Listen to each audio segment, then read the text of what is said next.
Dolly and friends!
Pumasok na sa studio ng telebisyon sina Johnny, Dolly at Panda. Ang laki naman ng dilaw na set ng konstruksyon.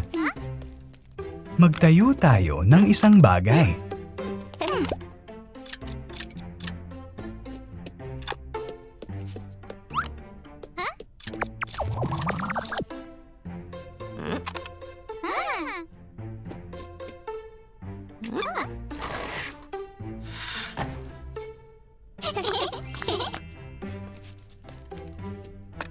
Ano ito?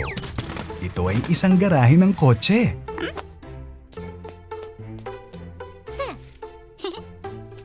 Tingnan, mayroon ding berde at pulang set ng konstruksyon. Magtayo tayo ng dalawa pang garahe.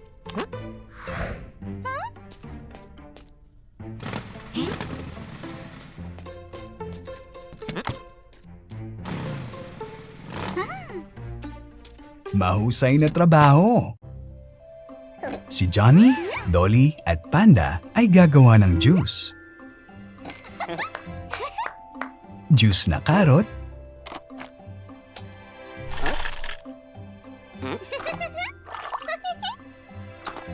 juice na broccoli,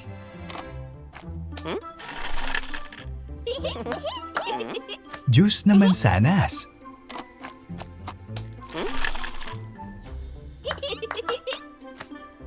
juice na kamatis,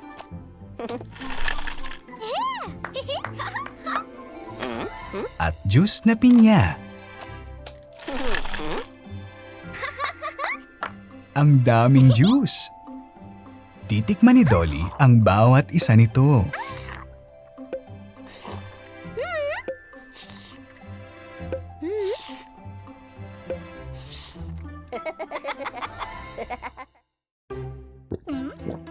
Umiinom si Dolly ng juice, pero kinuha ito ni Panda.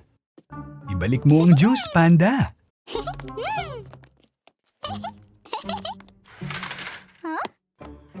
Saan nagtatago si Panda?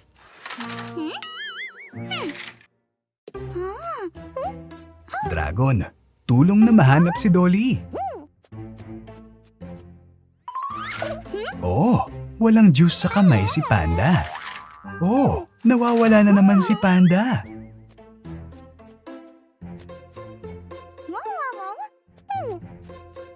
Ayan na siya, may hawak na siyang juice. Oh, isang multo. Nasaan si Panda?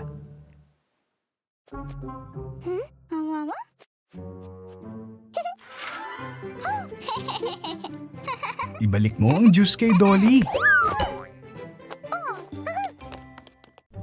Umupo si Johnny para manood ng TV. Pero ano ito? Si Dolly at Panda ay nagugutom. May ideya si Johnny. Pumunta tayo sa kusina.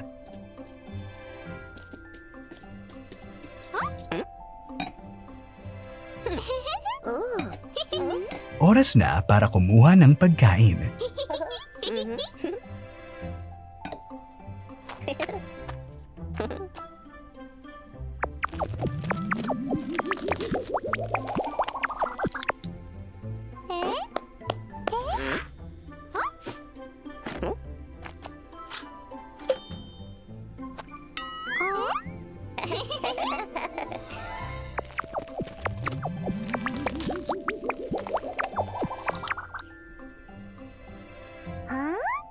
Yay! Napakaraming sandwich!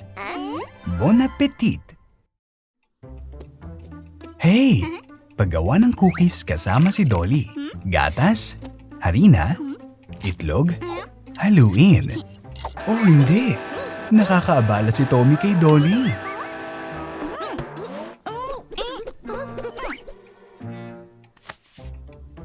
Ipinagpatuloy ni Dolly ang pagluluto.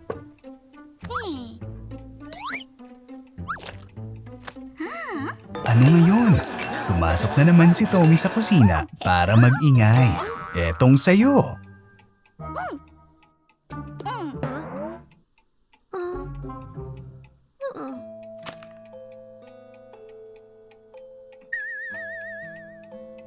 Bagaman, bakit mag-aaway kung pwede namang magpalipas ng oras ng magkasama?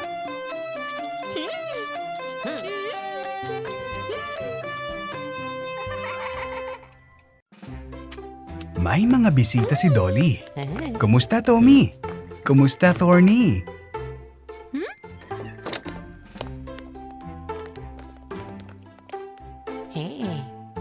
Napakagandang tea party.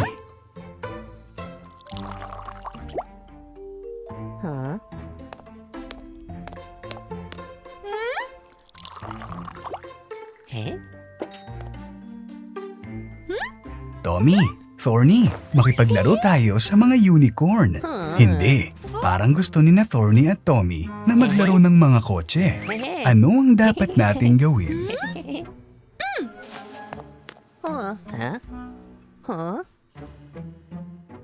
Tara, maglaro tayo ng bola sa bakuran. Mas masaya ito.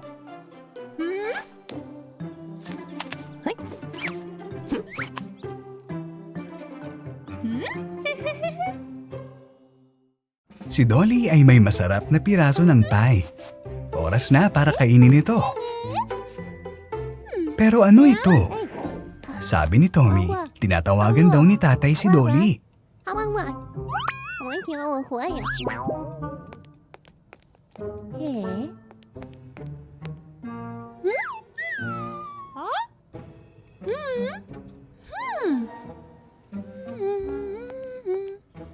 Oh, nawala ang pie.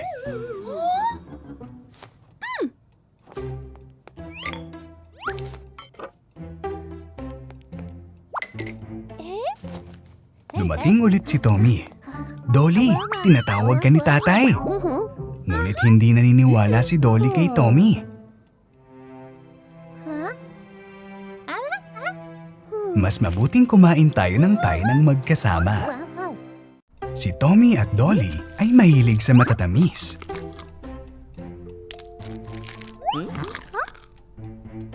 Oh, mukhang isang candy na lang ang natitira. May ideya si Tommy. Hulaan mo kung nasaan ang candy at pwede mong makain ito. Oh no, mali si Dolly. Bibigyan ba natin siya ng pangalawang pagkakataon?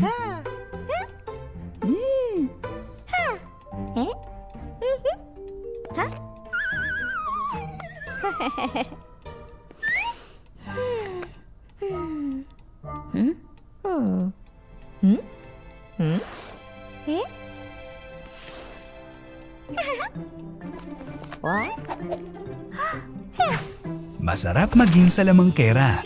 May sapat na candy para sa lahat.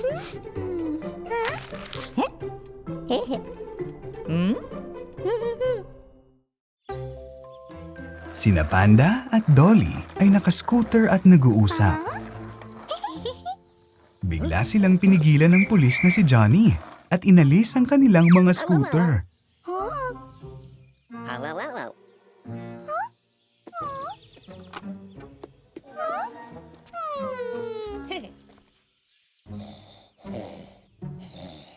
Si Tommy ay nakikipagkarera sa skateboard.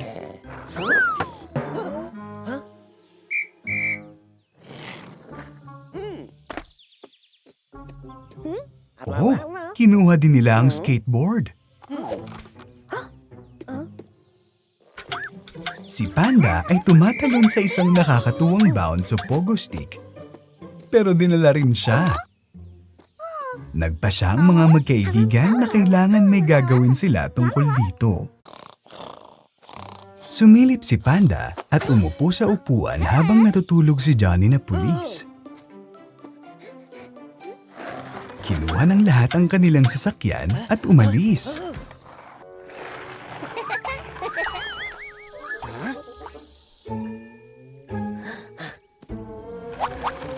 Oh no! Si Johnny na pulis ay humahabol sa mga magkaibigan. Inaayos ni Thorny ang isang kotse na malapit.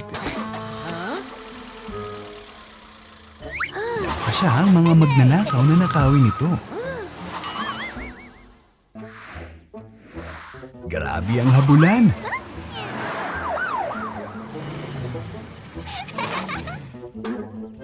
Mag-ingat! May isang pato sa daan.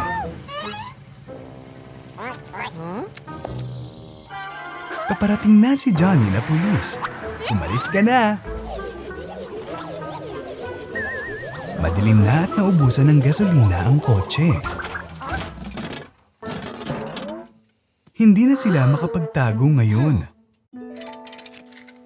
Naaresto ang mga magkakaibigan.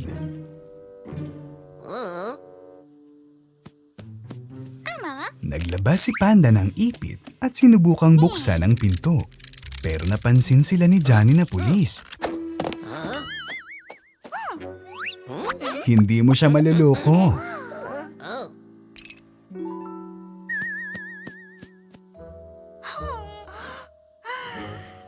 May ideya si Tommy. Gamit ang isang magnet, kinuha niya ang mga susi.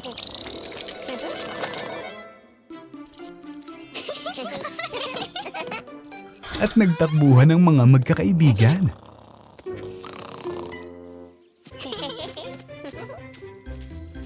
Sobrang nakakatakot sa labas.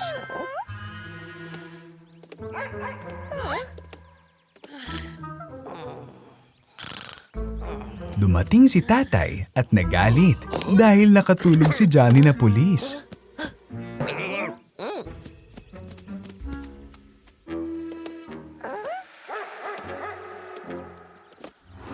Oh, sino ito? Sa kabutiang palad, naging maayos ang lahat.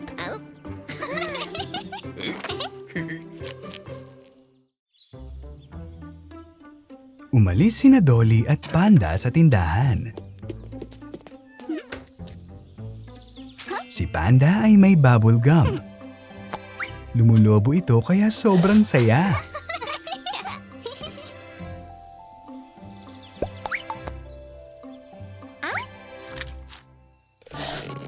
Oops! Muntik nang lumipad si Dolly.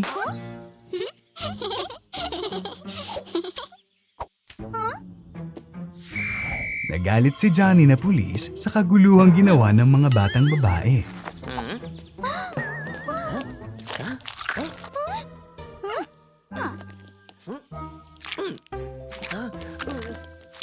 Haha! Si Johnny na pulis ay nasangkot sa gulo ng bubble gum. Mukhang mas mabuting wag nang tuksohin ng mga babae ang pulis na si Johnny. Oh no! Isang aso na serbisyo! Bilisan mo ang pagtakbo!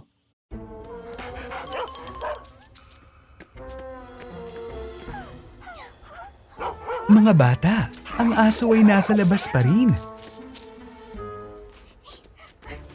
May naisip si Dolly. Binibigyan ito ni Panda ng isang kumpol ng bubble gum. Haha! Nakaalis na si Dolly. Panda, hawakan mo siya dali.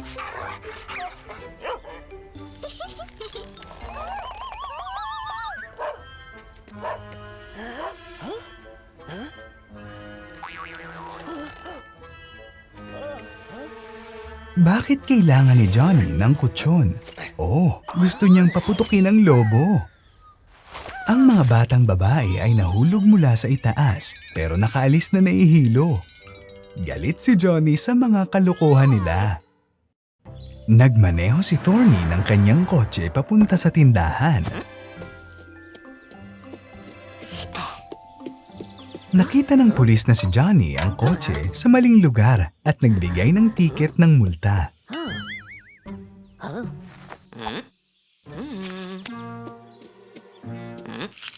Sino yung tumatakbo sa likod mo? Tumakbo ang mga batang babae at sinabing may magnanakaw ng kanilang mga laruan. Hinabol ng pulis na si Johnny at nagulat siya sa magnanakaw. Natakot siya at tumakbo palayo.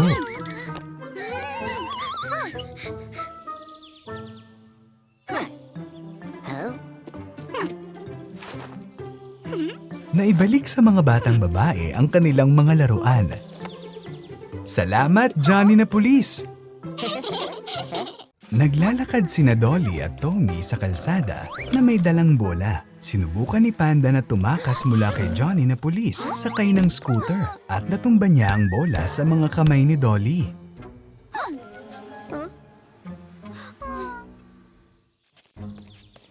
Pinulot ni Tommy ang bola. Biglang sumugod sa kanila ang isang galit na aso. Oh no! Ang bola!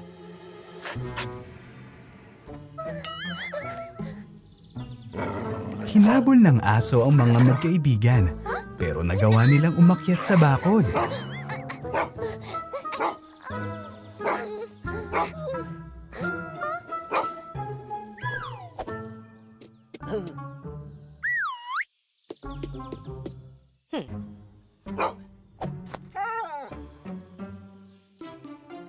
Ito pala ay aso ng pulis na si Johnny. Magkaibigan na sila ngayon. Nakauwi si Thorny sakay ng kotse.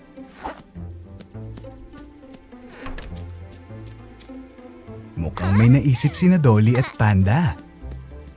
Oh no! Nakalimutan ni Thorny na isara ang kotse at aalis na ang mga batang babae. Natuklasan ni Thorny ang nawala. Nagmaneho sina Sheep at Panda papunta sa isang latian. Hindi nila ito maalis. Galit si Thorny. Ayan si Johnny na bumbero na nakasakay sa isang truck.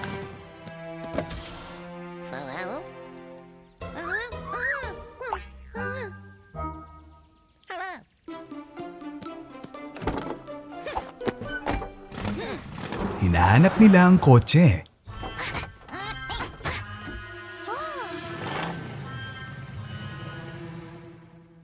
Pinagalitan ni Thorny ang mga batang babae. Nahihiya sila. Yay!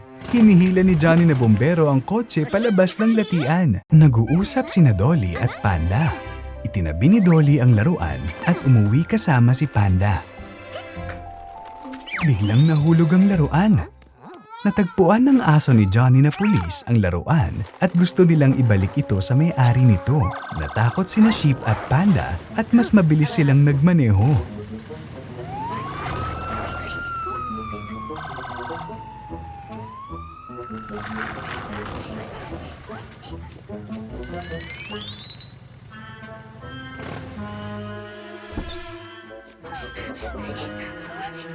Oh no, dead end na! Nahulog sa takot ang mga batang babae. Ang kanilang mga tuhod ay nanginginig. Naglabas ng laruan ang pulis na si Johnny at ibinigay kay Dolly.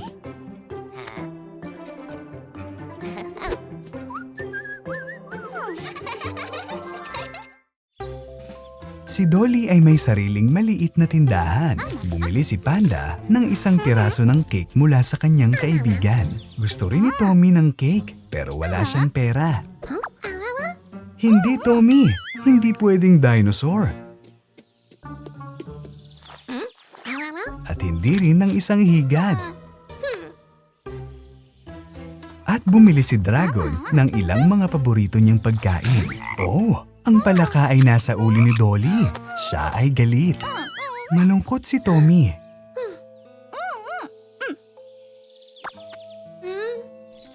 Pero nagbigay si Dragon ng pera kay Tommy.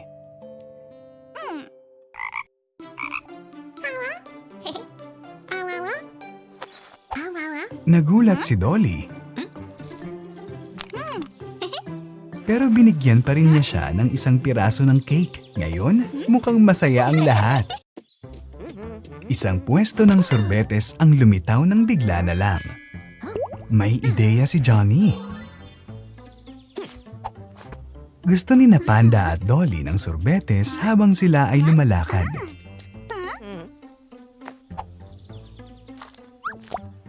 Kinuha ni Dolly ang kanyang scoop ng sorbetes. Pero hindi iyon sapat para kay Panda.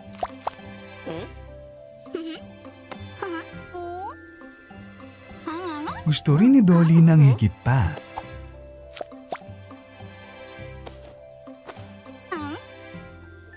Gusto pa ni Panda ng mas maraming sorbetes.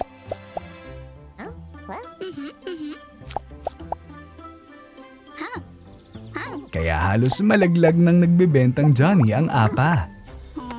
Parehong nahulog ni Panda ang isa sa mga scoop. Haha!